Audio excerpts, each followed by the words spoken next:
민주당에서 누군가가 대통령이 되어가지고 그대로 해줬으면 좋겠어요. 윤 대통령이 이재명 대표에게 한 것처럼 싹 다 뒤져서 기소할 수 있는 모든 것을 다 기소해서 일주일에 3번, 4번씩 법정에 출입하게 만들고, 그리고 그 사람을 향해서 저거 봐, 저 사람은 사법 리스크가 있어, 이렇게 얘기해주고 싶어요. 국민들 사이에는 서로 의견이 다른 분들도 있지만 법리적인 결정은 나올 걸로 저는 보고요. 그것이 왜 위헌 위법인지를 제가 여기서 굳이 반복하지는 않겠습니다. 근데 왜 그러면 한 달 전보다 최근에 와서 할만했던 거 아니냐라는 대답이 왜 늘었냐? 예. 저는 2가지 이유가 있다고 봐요.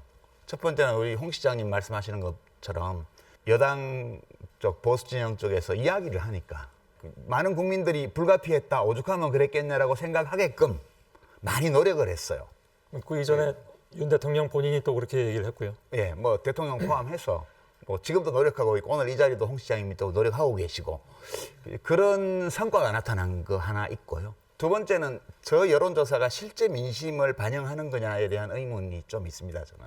손 앵커께서는 안 계셨지만 작년 이맘때죠. 작년 2월 달쯤에 여론조사에서 국민의힘당이 압승한다는 여론조사 결과가 한 달 내내 나올 때, 총선. 예, 그때도 제가 이 여론조사 결과가 민심을 정확히 반영하지 않은 거일 수도 있다는 얘기를 지속적으로 했습니다. 예. 저는 지금의 여론조사도 그런 면이 좀 있다고 봐요. 이렇게 위기의식을 느낀 윤석열 대통령을 지지하는 유권자들이 예. 훨씬 더 적극적인 태도로 전화를 받는 거죠. 이제 그보다 더 심한 측면도 있습니다만 제가 이렇게만 얘기를 하죠.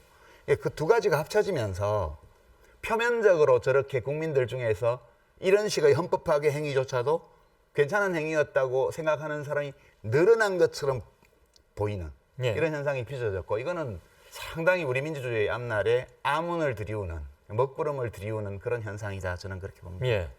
대통령은 권력자인데 내란을 하냐, 이 얘기는 우리 헌법에 불소추 특권을 대통령한테 줬는데 내란 외환죄는, 특히 내란죄를 왜 예외로 해놨을까요?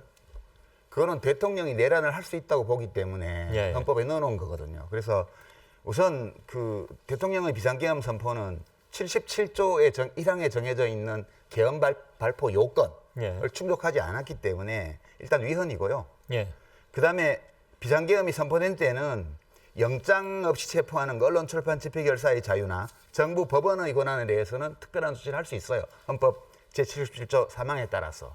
국회에 대해서는 계엄법에도 못하게 돼 있고 헌법에도 못하게 돼 있습니다. 근데 대통령이 비상계엄 선포 담화에서부터 국회가 범죄자의 소굴이 돼 있고 얘네들이 국정을 마비시키고 이렇게 있기 때문에 이 문제를 해결하기 위해서 비상계엄을 발표한다고 얘기를 했어요. 그러니까 처음부터 목표가 국회였고요. 그다음에 군대를 동원을 해서 국회를 봉쇄를 했고, 경찰을 동원해서 국회의원을 체포하려고 그랬고요. 계엄법에 비상계엄이 합법적인 경우에도 국회의원의 불체포 특권은 유지하도록 계엄법에 명시되어 있습니다. 그러니까 이게 헌법 위반은 너무 명백하고 계엄법에도 위반돼요. 절차 위반은 제가 말 안 하겠습니다. 국무회의 제대로 안 열었다든가, 회의록 안 남겼다든가 이런 거 다 넘기고요. 내란에 관해서 말씀을 드리면 이건 형법 제87조에 내란의 형태에 대해서 여러 규정이 있는데 그중에 하나가 국헌을 문란하게 할 목적으로 폭동을 일으킨 자, 이렇게 되어 있습니다. 이게 이제 내란범이에요. 국헌을 문란하게 할 목적이라는 거에 대해서는 91조에 나오는데요. 그러니까 대통령은 행정권의 수반이에요. 행정권을 갖고 있는 사람이에요. 이 행정권을 갖고 있는 사람이 국군 통수권과 경찰에 대한 지휘권을 이용해서 입법권을 가지고 있는 국회의 기능을 정지시키려고 했기 때문에 이게 내란이에요. 그리고 91조 2항에 헌법에 의하여 설치된 국가기관을 강압에 의하여 전복 또는 그 권능 행사를 불가능하게 하는 것, 이 조항 때문에 12.12 5.18 때 국회를 봉쇄한 것도 내란으로 유죄 판결이 난 거거든요. 그러니까 저는 제가 무슨 법관도 아니고 아무것도 아니지만 제가 가지고 있는 법상식에 비춰보면 이것은 명백하게 현직 대통령을 기소할 수밖에 없는 내란 행위가 성립한다는 게 저희 관점이고요. 제가 이렇게 말씀드린다고 해서 시장님 입장을 바꾸리라고 생각하지 않아요. 어떤 정보를 근거로 해서 판단할 거냐 할 때 시장님이 말씀하신 것과는 다른 측면에서 우리가 고려해야 될 법적인 요소나 이런 것들이 있다는 점을 제가 말씀드린 거예요. 알겠습니다. 박정희 대통령은 현직 대통령이 친위 쿠데타라는, 우리가 학술적으로는 친위 쿠데타, 형법상으로는 내란을 일으켜서 헌정 질서를 파괴를 하고 독재 권력을 구축하는 데 성공했기 때문에 그 성공한 내란에 대해서는 그 사람이 권좌에 있는 동안은 처벌이 불가능해요. 예. 그래서 처벌을 안 받은 거고요. 이 경우는 국회의 기능을 정지시키고 그다음에 이 국회를 해산할 근거를 찾기 위해서 선관위를 침탈하고 부정선거에 대한 부정선거 음모론을 믿고요. 예. 그렇게 해서 만반의 준비를 하고 했는데 시민들이 너무 일찍 와서 막아버리고 국회의원들이 빨리 들어와서 이 해제 요구 결의를 했기 때문에 이걸 못한 거예요. 실패했기 때문에 지금 처벌받게 된 거거든요. 원래요 내란범은요 성공하면 처벌 안 받아요. 실패한 내란범만 처벌받는 것이고 정확히 박정희 대통령은 성공한 내란범이 처벌받지 않은 경우, 예. 윤석열 대통령은 실패한 내란범이 처벌받는 경우 두 개를 우리 현대사에서 다 경험하는 거예요. 지금. 예. 헌법재판소는 헌법심사를 하는 데예요. 형사재판을 하는 데가 아니고요.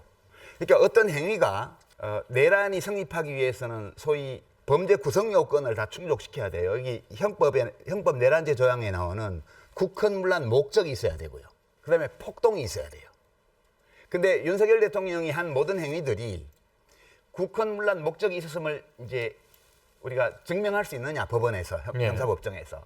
그다음에 그 실제로 국회에서 일어났던 일, 선관위에서 일어났던 일이 폭동의 이건 이제 법에는 규정이 없지만 판례의 폭동을 좀 넓게 해석하는 내란죄와 관련해서는 그래서 옛날 통합진보당 이석기 씨 유죄 선고 받을 때 무슨 자기들끼리 모임하면서 얘기한 것만으로도 내란 예비 업무로 처벌을 받았잖아요. 예. 그만큼 이 내란범은 굉장히 넓게 법 해석을 합니다. 판례들이. 그래서 이제 그거는 형사법정에서 갈아야 되기 때문에 지금 이 직무가 정지되어 있는데 이거 언제까지 끌겠어요, 이거를. 나라를 위해서 기각하든 인용하든 빨리 결정을 해야 될 거 아니에요.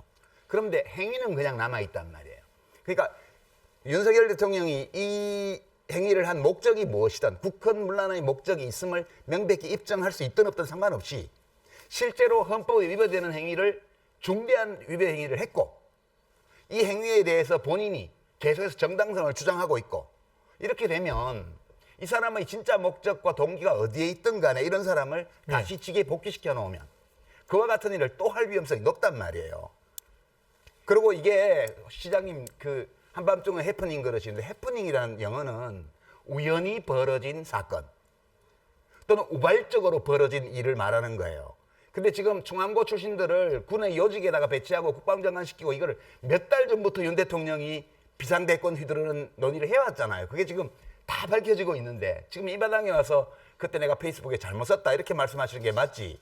이 시간까지도 그 해프닝이라는 주장을 계속 하신다는 거는 그거는 지금 여론조사에서 나오는 극우적인 윤 대통령의 계엄이 정당하다고 주장하는 그 위험한 생각을 지금 추종하거나 혹은 그 사람들한테 아부하는 거라는 오해를 받을 수 있어요. 자, 감옥에 잡아가두는 심사가 아니잖아요. 헌법재판소는. 이 사람을 굉장히 막강한 권한이 있는 특히 국군 통수권을 가지고 있는 행정부 수반의 자리에 계속 놔두는 것이 우리 헌법의 질서와 우리 국익에 맞느냐는 문제를 따지는 거예요. 공무원 파면할 때 일반적으로 적용하는 기준이에요. 그러니까 지금 박근혜 대통령 파면 결정할 때도요. 예. 헌법 위반 사항이 있었고 그것도 중대한 위반 사항이 있었고 그리고 개전의 정이 없고 그 개전의 정이 없고 또는 반성하는 게 없다는 거는 형사법 그러니까 형사법정에서 이루어지는 모든 절차에서 비협조한 거 그것이 중대한 이유가 됐습니다. 근데 이제 윤석열 대통령은요 사실 조폭 보스도 이렇게는 안 해요. 대한민국의 모든 법 질서를 다 무시하고 자기가 대통령으로 있으면서 그 권력기관의 책임자들을 다 임명했는데 공수처 검찰할 거 없이요. 자기가 임명한 대법원장, 자기가 임명한 검찰총장, 자기가 임명한 무슨 헌법재판관이 거기 또 있고 자기가 임명한 공수처장이 있고 다 있는데 자기가 임명한 경찰청장과 그 휘하의 간부들이 있고 그 사람들이 지금 윤석열 대통령을 잡아넣었고 재판에 회부했고 기소했어. 그리고 헌법재판소 심사를 하고 있잖아요. 근데 그 모두를 거부하고 나만 옳다고 주장을 하고 있잖아요. 이런 사람은 너무너무 위험해요.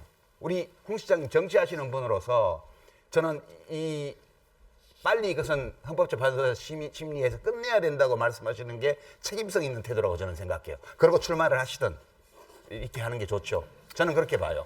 거기 보면 그 실체적 절차적 요건을 충족하지 않은 비상계엄 선포, 그다음에 국회 봉쇄, 그죠? 그다음에 선관위 침탈, 예. 그다음에 정치인 체포, 법관 체포 이 5가지 행위에 대해서 위헌 여부를 심사한다는 거예요. 예. 그 이 5가지 행위가 형법상의 내란죄 구성 요건을 충족하는지 여부는 지금 서울중앙지법에서 따질 문제고요. 헌법재판소에서는 이 5가지 확인된 동일한 행위입니다. 이게 기소된 행위의 내용과 예. 탄핵 소추된 행위의 내용이 똑같아요. 5가지입니다. 이 5가지 행위가 헌법재판소에서는 이 5가지 행위가 중대한 헌법 위반인지 여부를 심사한다는 거예요. 예. 그러니까 내란죄를 빼고 말고는 원래부터 그게 쟁점이 안 되는 거예요. 너무 자연스러운 겁니다. 내란죄 수괴 맞아요. 이걸 내란죄 수괴라는 말 말고 다른 뭘로 이 행위의 주체를 표현할 수 있겠습니까? 내란죄를 뺀 게 아니라니까요. 내란죄의 성립 여부를 헌법재판소에서 소추인인 국회 법사위에서는 다투지 않겠다고 얘기를 한 거예요. 주장하지 않겠다고. 내란죄가 성립하는지 여부에 대해서 헌법재판소의 판단을 구하지 않겠다고 얘기를 한 거예요. 그게 필요 없기 때문에요. 그런 체포영장을 처음 봤다 하셨잖아요. 관저에 숨어서 안 나오는 대통령이 없었어요, 지금까지. 그러니까 이런 체포영장이 있을 리가 없어요. 예. 그러니까 여기서 형사소송법 110조, 111조를 배제하도록 한 이유는 다른 때 대통령실, 그 전에 청와대를 압수수색할 예. 때는 문서나 서류를 압수하러 간 거예요. 그러니까 거기가 군사기밀보호구역이고 그 문서나 서류를 보관하고 있는 장소, 또 서버 이런 것들이 전부 기밀사항이 많기 때문에 협의해서 요구하는 걸 내주고 이렇게 했단 말이에요. 근데 이번에는 달랐던 게 대통령을 체포하러 간 거예요. 대통령이 여기 숨어서 안 나오기 때문에. 그 안 나오는 이유를 뭐로 되냐면 군사비밀보호구역이라는 걸로 해서 이 형사소송법 110조, 111조를 이유로 안 나오고 있는 거예요. 경호실이 이걸 가지고 힘으로 막고 있는 거예요. 그래서 판사가 생각하기에 이것은 대통령실에 있는 어떤 관저에 있는 어떤 물품이나 이런 거를 압수하라는 게 사람을 붙들러 가는 건데 사람을 붙들기 위해서 사람이 안방에 안 있고 어디 다용도실에 숨었다 하면 다용도실을 가야 될 거 아니에요. 그러니까 사람을 체포하기 위한 수색영장이에요. 그러니까 이런 거는 처음이 맞아요. 이게 과거에도 없었고 앞으로도 있으면 절대 안 되는 영장이니까 그런 거로 저는 이해를 했고요. 예. 법원에서도 이랬기 때문에 이 합법성을 다 인정했다고 저는 보고요. 두 번째로 검찰이 청구한 열흘짜리 그 구속기간 연장 신청 그것을 두 판사가 연속해서 기각했는데요. 예. 그 이유는 뭐냐 하면 그 되게 당연한 판결이에요.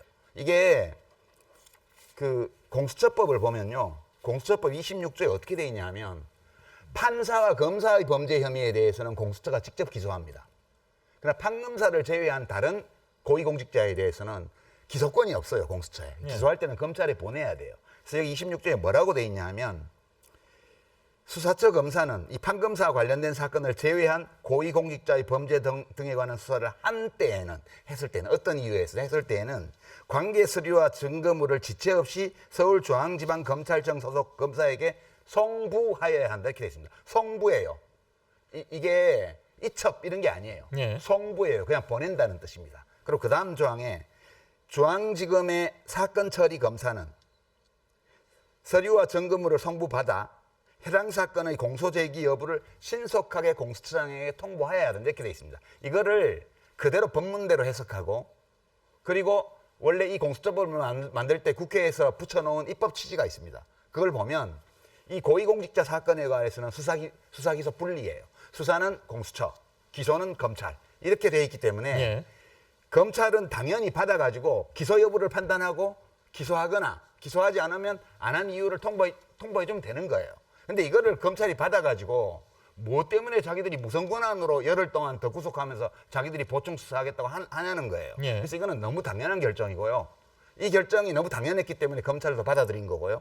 그다음에 공수처에서 넘긴 수사 자료와 증거 목록을 볼 때 이것은 기소하는 것이 마땅하다는 판단으로 그냥 기소한 거예요. 모든 것이 헌법과 형사소송법과 공수처법과 등등이 규정하고 있는 절차에 따라서 진행된 거라고 저는 제가 이해하는 바로는 그렇습니다. 제가 법 전문가는 아니지만 요새 내란 사태 때문에 법 공부 엄청 열심히 하고 있습니다. 국민들과 함께. 이 수사권한 문제는 사실 좀 이게 코미디인데 내란이 일어났어요. 우리가 이제 내란이라고 많은 사람들이 얘기하는 사건이 일어났습니다. 근데 현직 대통령의 내란죄 수사권이 어디에 있냐? 그러니까 이제 공수처에 없어요. 공수처법에 명시적으로 있지를 않아요. 검찰이 수사할 수 있는 범죄 종류에도 없어요. 예. 근데 검찰은 자기들이 등이 있기 때문에 지금까지 다 해왔어요. 이 한동훈 법무장관 시절부터. 이번 것도 등으로 해서 못할 건 아니다. 이런 게 이제 검찰의 입장이었고. 예. 공수처는 직권남용죄로 수사해서 연관된 범죄로 내란죄를 수사했다. 이렇게 이제 공수처에 나와 있고. 그러면 두 군데 다 없으면 국가수사본부에 있다. 경찰에 있다. 이게 이제 국힘당의 주장이에요. 예. 그러면 국수본에서 경찰 국수본에 수사권이 있다고 쳐요. 그 수사를 하면 영장 청구를 해야 되는데 예. 그럼 영장 청구를 어디다 해야 돼요? 공수처 아니면 검찰에 영장 청구를 해야 될 거 아니에요. 근데 경찰은 공수처를 택한 거예요. 저는 예. 이게 검찰에다가 영장 청구해달라고 한 거나 공수처에 영장 청구해달라고 한 거나 이게 논란으로 치면 별로 차이가 없는 거라는 생각을 하는 거예요. 이게 그러면 헌법에 의해서 영장은 검사만 청구할 수 있는데 예. 수사권이 국수본에 있으면 국수본은 어느 검찰이든 택해야 되는데 그냥 공수처를 택한 거예요. 그러니까 이거를 입법 미비에 문제가 있다고 지적하는 것은 저는 충분히 근거가 있다고 생각하지만 고로 검찰도 공수처도 수사를 하면 안 된다 이렇게 얘기하는 거는 이런 입법 미비를 구실로 해서 이 중대한 국사범을 그냥 놔주자는 주장이잖아요. 개헌포고령 1호는 제일 문제가 1항이에요. 1항. 뒤에 2, 3, 4, 5, 6도 문제지만 예. 제일 심각한 건 1항이에요. 1항이 이 개헌포고 담화에서 국회가 범죄자의 소굴이 되어 있다. 이거하고 직결되어 있는 거거든요. 예. 국회와 지방의회를 포함해서 모든 활동을 금지한다는 게 1항이에요. 이거는 헌법에 어긋나고 개헌법에 어긋납니다. 예. 근데 이거를 윤 대통령이 모를 리가 없잖아요. 그리고 이게 또 뭐하고 관계가 되어 있냐 하면 이게 707 특임대 동원해가지고 야간 투시경까지 하고 국회에 병력을 특수전 병력을 투입한 거. 경찰을 동원해서 입구를 다 막은 거. 이거하고 다 직결되어 있는 문제거든요. 그러니까 실제로 개헌포고령 위반 자체도 위헌이지만 더 심각한 위헌, 위법, 내란죄의 혐의를 강하게 가져오게 한 거는 포고령 1호의 내용과 그에 부합하는 군과 경찰을 동원한 행위. 이게 문제가 된 거거든요. 예. 근데 이게 이제 윤 대통령이 말하는 중에 뭐 상위 법규에 어긋나는 점도 있지만 이런 단서를 붙이면서 그래도 뭐 이게 뭐 한번 해보는 거니까 뭐 이렇게 무슨 경고 차원에서 하는 거니까 뭐 오래 안 갈 거니까 그냥 했다. 이거는 그냥 저는 자백으로 들리더라고요. 위헌 위법인 줄 알면서 내가 했다. 그래서 이거는 스스로 그 헌법재판소에 나와서 자신의 중대한 헌법 위반 행위를 그냥 시인한 거 아닌가? 예. 그렇게 저는 받아들였거든요. 결과를 놓고 보면 그렇게 어설퍼 보이는데요. 예. 어설픈 일이 아니었어요. 그러니까 그 포고령 1호의 1항 있잖아요. 그거는 과거에 쿠데타를 했던 박정희 대통령이나 뭐 전두환 장군이나 이런 사람들은 포고령에 그런 걸 넣지 않고 국회를 봉쇄했다고요. 아예. 왜냐하면 포고령 자체가 헌법 위반이기 때문에 예. 행위로는 위헌 행위를 하더라도 아예 포고령 자체에 위헌적인 내용을 넣지는 않았어요. 그러니까 포고령에 그런 내용이 없이 그냥 국회를 봉쇄했다고요. 예. 국회 내산하고. 근데 이 대통령은 자기가 뻔히 위헌 조항인지 알면서도 포고령 1호에 그걸 넣어서 발표를 했고요. 예. 그다음에 왜 국회를 봉쇄를 못했냐 하면 그날 이천에서 헬기가 뜰 때 707 특임대 올 때 그 진눈깨비 날려갖고 35분간 헬기가 못 떴어요. 예. 35분이요. 그다음에 수방사한테 비행구역 이 설정. 비행금지구역 예. 그 진입 허가 받는데 30분이 걸렸습니다. 그래서 1시간 넘게 헬기의 진입이 지체됐기 때문에 그 사이에 가까이 있던 시민들이 국회로 오고 예. 가까이 있던 국회의원들이 들어가서 겨우 그걸 한 거예요. 만약 일기가 좋았고 눈이 오지 않았고 수방사하고 협조관계가 원활하게 미리 돼 있었다면 1시간 일찍 국회 그 운동장에 내렸습니다. 그랬으면 딱 707 특임대가 가서 국회 정문 봉쇄하고 후문 봉쇄하면 못 들어가요, 아무도. 그러니까 이게 그렇게 하고 주요 정치인들 다 체포하라고 방첩사령부에 명을 내렸잖아요. 예. 그 상태에서 뭐 윤석열 대통령은 아니 국회 막으면 딴 데서라도 해제하지 이렇게 얘기하는데 그게 아니고 다 잡혀가는데 어디 가서 회의를 해요. 국회의장이고 뭐고 다 잡혀가는데. 그러니까 이거는 실제로 운이 따르지 않아서 실패한 건데 만약 성공했더라면요. 이 토론 없어요. 지금 이 자리에. 시장님도 뭐 어떻게 됐을지 모르고요. 저도 마찬가지고요.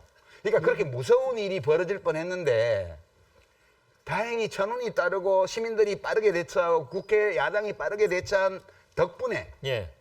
마치 결과적으로 한밤의 해프닝처럼 보인 것일 따름이지 실제로는 너무너무 무서운 일이 예. 우리나라에 있었던 거거든요. 법치국가잖아요, 우리나라가.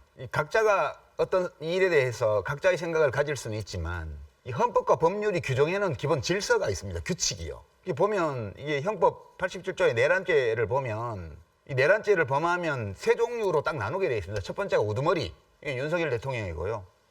그다음에 모의에 참여하거나 지휘하거나 그 밖에 중요 임무에 종사한 자, 이게 주요 임무 종사자예요. 여기도 5년 이상 징역이에요. 예. 세 번째 부류가 부하수행, 그러니까 시키는 대로 한 거예요.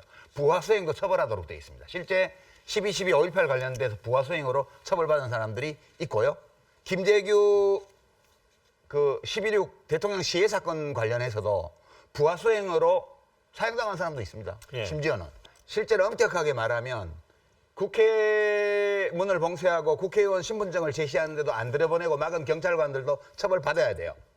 그리고 야간 투시경 끼고 국회에 들어간 군인들도 다 처벌받아야 됩니다. 예. 그런데 우리가 이제 이 사태를 겪으면서 이 내란이 왜 실패했을까를 생각을 해보면 우선 시민들이 진짜 훌륭하게 행동했고요. 야당 국회의원들이 제할 일을 했고 일부 여당 의원들이 그걸 함께 했습니다. 그게 우선 드러나는 그런 우리가 칭찬하고 인정해야 예. 마땅할 거고요. 또 하나가요. 매우 소극적으로 행동한 현장의 군인들이 있어요. 그러니까 우리 시장님 말씀대로 전쟁이 벌어져서 적과 전투를 할 때는 아무리 이 명령이 이상해 보여도 공격하라면 해야 돼요. 근데 야간 투시경하고 총 들고 갔는데 거기 국회의원들이고 시민들이에요. 그러면 제정신이 있는 군인이라면 그 돌격 앞으로 해도 주저하고 망설이게 돼 있는데요. 저는 그날 군인들 모습에서 그런 거 많이 보였다고 생각하고요. 예. 그다음에 방첩사의 그 법무실장이나 또는 참모장 경우에요. 계속 방첩사령관이 몇 달 전부터 부정선거에 대해서 뭐 조사해오라 그러고 뭐 선관위 서버에 대해서 뭐 보고서 내라 그러는데 이 사람이 그거는 그러니까 똑똑한 사람들은 그렇게 한 거예요. 예. 포고령 이전의 행위를 이유로 해서 개헌 포고령을 근거로 선관위를 압수수색하는 것은 불법이다라고 법무실장 판단했고요. 그 참모장은 저 선관위의 서버는 국은이 와도 복제를 못한다. 포렌식 장비 가져가고 택도 없다. 들고 나오는 것은 불법이다. 이 판단을 그 참모장이 했어요. 예. 그래서 출동하는 인원들 보고 알겠습니다. 다 적절한 지시를 했다고요. 저는 중간 간부를 포함해서 말단에 있는 군인들까지 많은 수의 우리 군인들이 번민하고 주저하고 고민하고 생각했다고 생각해요. 저는 제정신이 아닌 사람들이라고 생각하는데 저게 다 대답하는 거는 언론조사에서 그냥 정치적으로 의사표시하는 거예요. 실제로 진지하게 부정선거가 있었다고 믿는 건 사람이 저렇게 많은 건 아니에요. 그러니까 지금 투개표 현장에 한 번이라도 가본 사람이고 그 사람이 정상적인 사고 능력을 가진 사람이라면 저거 믿지 않을 거예요. 이게 도대체가 그 선거 관리 과정에서 일어났던 소소한 그런 오류나 이런 거 가지고 선관위에서 수십 개의 그 영상이 해명 영상이 올라 있고요. 홈페이지에 예. 가면. 그리고 선관위는 대통령이 무슨 압수수색 못 한다고 그랬는데 165번 지난 4년 동안 했어요. 각종 선거 부정에 관한 소송이나 이런 것 때문에 선관위를 압수수색한 게 165번이고 그중에 90%가 윤석열 대통령 집권 기간인 2년 반 동안 일어났습니다. 예. 선관위가 조사 안 받는 거 다 거짓말이고요. 그다음에 무슨 해킹이 가능하다 다 거짓말이에요. 그러니까 감사원 감사, 그다음에 국정원의 점검 아무것도 나온 거 없습니다. 그리고 국정원이 거기 가서 해킹이 가능하다고 한 거는 선관위가 접속이 불가능하다고 계속 국정원에서 불평하니까. 왜냐면 안 뚫리니까. 차단벽을 다 해제해주고 패스워드 주고 비번 주고 이렇게 해서 국정원이 들어가서 본 거잖아요. 그렇게 보고도 아무것도 이상을 발견 못해서 그냥 나왔습니다. 그래놓고 이제 와가지고 이게 문제가 있는 것처럼 계속 얘기하는 거는 그거는 존재하지 않는 것을 존재하지 않는다는 증거가 없다고 얘기를 하면서 존재할 가능성이 있다고 주장을 하고 이렇게 하는 거예요. 저는 시장님이 그거를 있다 없다 말을 못한다고 얘기하는 건 선거를 한두 번 해본 분도 아닌데 실물 투표용지가 현장에 다 있잖아요. 현장에서 개표하고 수개표 다 하고 있고 지금 전자개표기라고 그러는데 전자개표기 아니에요. 투표 불육이에요. 예, 바뀌었죠. 투표 불육이고 아니 원래부터 전자개표라는 건 없었어요. 다 투표 불육이고요. 투표 분류하고 나면 분류된 투표용지를 확인을 해서 100장 묶음으로 하고요. 현장에서 그 참관인들이 사인하고요. 선관위 현장하고. 그러고 나서 입력하는 거예요. 그 시스템에. 그리고 우리가 텔레비전에서 보는 거는 그렇게 해서 각 개표 현장에서 투표함별로 집계된 자료들이 선관위로 올라와서 방송국으로 넘어오면 여기 보여주는 거거든요. 예. 그러니까 여기서 해킹을 해서 만약에 조작을 한다. 그것도 안 되지만 그렇게 해서 현장의 실물 투표지와 맞출 수가 없어요. 그러니까 예. 선거를 한 번이라도 해본 사람이라면 이 주장들이 처음부터 끝까지 얼마나 터무니없는 것인가를 그냥 알 수 있다고 저는 예, 생각해요. 민주주의는 학술적으로 뭐 혹은 경험적으로 여러 정의가 있는데 예. 이제 저한테 뭐냐 이렇게 물으셨으니까 저한테 제가 생각할 때 민주주의는 나한테 뭐지? 이게 왜 나한테 중요하지? 이렇게 생각해 보면 공존의 기술이라고 생각해요. 예. 그러니까 세상에는 우리가 이제 이 사회성 동물이라 집단을 이루고 살아갈 수밖에 없는데요. 그러니까 국가를 이루고 살아가죠. 근데 국가 안에 같이 사는데 정말 같이 살고 싶지 않은 사람들이 많아요. 꽤. 우리 홍 시장님 정도는 제가 어느 정도 이렇게 잘 지낼 수 있는데 정말 더 이렇게 간 분들은 정말 한 하늘 아래 살기 싫어요. 그분들도 저를 보면서 그럴 수 있다고 저는 생각해요. 근데 우리가 각각 국가를 만들 수는 없어요. 한 국가 안에 살아야 돼요. 그래서 어떻게 우리가 서로 싸우기는 싸우더라도 서로 죽이지 않고 말살하지 않으면서 때로 다투어가면서 예. 또 어떻게 같이 살아가지? 라고 생각할 때 그 방법이 민주주의 아니야? 그러니까 야 우리 생각해보고 너네가 숫자가 좀 더 많으니까 그래 뭐 너가 하고 싶은 대로 해 몇 년 동안 그렇게 해서 인정해주고 그다음에 또 야 너네 잘못됐잖아 그래서 그다음에 또 우리 하고 싶은 대로 좀 해보고 이렇게 하면서 서로 총칼 들고 죽이고 이렇게 하지 않고 그냥 경쟁하면서 공존하는 이 기술이 바로 민주주의 아닐까? 예. 이렇게 생각하니까 이제 이번 내란 사태가 굉장히 이제 불안한 거죠. 이게 그렇습니다. 예. 그래서 저는 이제 공존의 기술이라고 생각을 하니까 이렇게 되면 모든 다양한 의견, 나와 다른 생각을 다 존중하고 인정하고 같이 경쟁하면서 공존할 수 있는데 이게 이 관용의 범위가 어디까지 가야 되지? 그러니까 뭐든지 다 인정해야 되나? 이제 그런 질문을 하게 돼요. 예. 이제 지금 최근 상황을 보면서. 예. 근데 제가 이제 이것은 관용의 대상이 아니다라고 생각하는 그 선, 그러니까 이 선까지는 되는데 그 넘으면 안 돼라고 말하는 데가 물리적으로 상대방을 제거하려고 하는 행위 또는 그런 행위를 하자고 하는 주장, 예.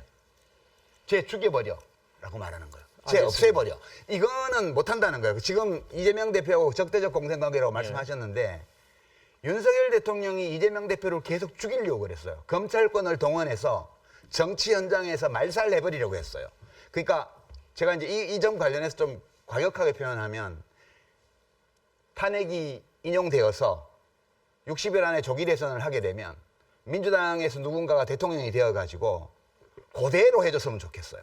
윤 대통령이 이재명 대표에게 한 것처럼 야당이 될 거 아니에요. 국힘당은 야당의 주요 인사들, 야당의 국힘당의 대통령 후보가 됐던 사람들의 모든 생활을 탈탈 털어서 우리 시장님 같으면 관용차 사용 내역이라든가 법인카드 사용 실적이라든가 싹 다 뒤져서 나중에 유죄가 나건 상관없이 기소할 수 있는 모든 것을 다 기소해서 일주일에 3번, 4번씩 법정에 출입하게 만들고 그리고 그 사람을 향해서 저거 봐. 저 사람은 사법 리스크가 있어. 저렇게 싸우는 거 막 저항할 거 아니에요. 그러면 저 봐. 둘이 싸우고 있어. 김정한이만 좋을 거야. 이렇게 얘기해 주고 싶어요. 이렇게 하고 싶은 거예요. 아니. 그렇게 하고 당신은 사법 리스크가 있어. 라고 말해주고 싶은 거예요. 지금 이재명 대표의 사법 리스크를 얘기하는 사람들한테.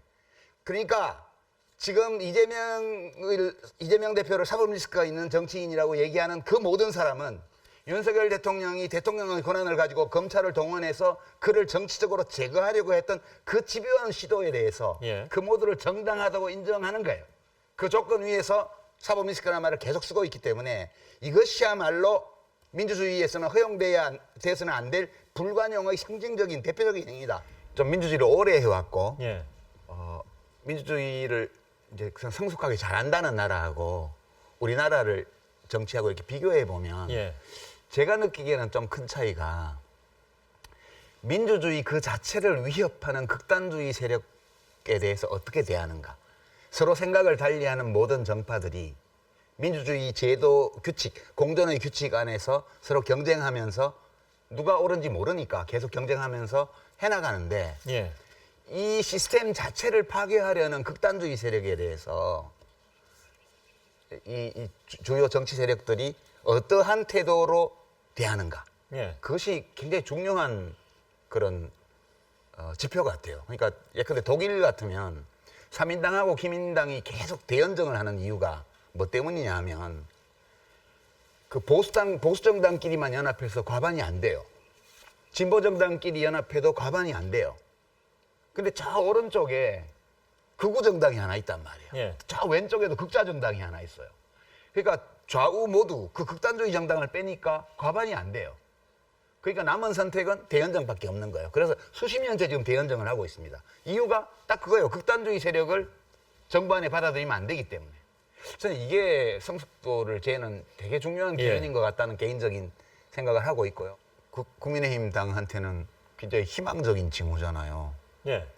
잘 됐잖아요. 자꾸 탄핵 가로막지 말고 빨리 탄핵 인용되게 협조하고 밖에서 분위기도 꾸고 지금 여론이 언제 변할지 모르기 때문에 이렇게 좋을 때 빨리빨리 해가지고 대선해야 돼요. 예. 그래서 희망을 가지고 힘차게 하시라. 그렇게 저는 말씀드리고 싶고요. 예. 그다음에 저렇게 돼 있으니까 예. 계속 극우적인 태도를 이제는 안 해도 되지 않냐. 왜 주요 정치인들이 전부 탄핵을 반대하고 윤 대통령 옹호하고 왜 그러고 있을까? 심지어는 서부지법 폭력 사태까지 옹호하는 이 지경에 왜 이르렀을까? 이렇게 보면 이 여론조사 표에는 안 나타납니다만 저 예. 세부 내용을 뜯어보면요. 국민의힘 지지층의 대다수가 탄핵이 기각돼야 된다고 얘기를 하고 윤 대통령이 복귀해야 된다고 얘기를 하고 그렇게 얘기합니다. 예. 그러니까 그 지금 당심과 지지층이 일단 이 데이터상으로는 그렇게 가 있기 때문에 이제 속으로는 탄핵 인용될 거야 라고 생각하면서 조기 대선을 물밑에서 준비하는 분들이 이 당심에 다가서기 위해서 예. 과격한 언사를 하는 거예요. 이 탄핵에 관해 가지고. 그다음에 당권을 염두에 두고 있는 주요 정치인들도 마찬가지로 하고 있어요. 그래서 그렇게 하고 있기 때문에 지금 표면상 저렇게 극단적으로 생각하는 유권자가 많은 것처럼 지금 보이게끔 되어 있습니다. 예. 그래서 이 점이 이걸 부추기는 메커니즘으로 되어 있어서 이거는 해로워요, 우리 정치에. 그러지 말고 깔끔하게 헌법재판소의 결정을 받아들인다 이런 입장으로 하고 협조하고요. 그다음에 대선 준비를 하시는 게 좋을 것 같아요. 예. 그렇게 하고 그냥 이재명 끌어안고 자꾸 끌고 들어가시지 말고 좋은 후보 내고 좋은 정책 내고 그러고 자당의 배출한 대통령이 2번 연속 탄핵되고 구속되고 이런 거에 대해서 사과 깔끔하게 하고 예. 새 출발하겠다고 선언하고 그렇게 해서 아까 홍 실장님 말씀하신 것처럼 여당은 여당대로 야당은 야당대로 보수는 보수대로 진보는 진보대로 각자의 몫을 가지면서 서로 경쟁하고 공존할 수 있도록 해나가겠다. 이렇게 하세요. 우리나라는 사법부라는 거 존재하지 않고요. 개별 판사만 존재합니다. 예. 한 3천여 명의. 어떤 판사가 하는 판결에 대해서 대법원장을 포함해서 누구도 간섭 못해요. 그러니까 이거는 거의 복불복 게임이랑 비슷한 거여서 예측은 불가능하고요. 예. 다만 이재명 대표가 테러에서도 살아남았고요. 그 와중에도 총선을 지휘해서 대선을 거두었고요. 그 야권 지지층에서는 압도적으로 차기 대선 후보로 조기 대선이 있든 없든 상관없이 이재명 대표를 밀고 있는 예. 상황이에요. 그래서 저는 뭐 그 길로 가게 될 것이라고 보고요. 한 가지만 덧붙이자면 지금 국힘 쪽에서는 이재명을 제거하면 뭐 좋아질 거라고 생각할지 모르지만 예. 법원에서 판사가 이재명 대표의 참정권을 박탈하는 결정을 내릴 경우에 예. 훨씬 더 다른 사람이 후보가 되고 대통령이 되어서 정말 이재명이면 하지 않을 일을 야당에 대해서 할 가능성이 있다. 저는 그렇게 봅니다.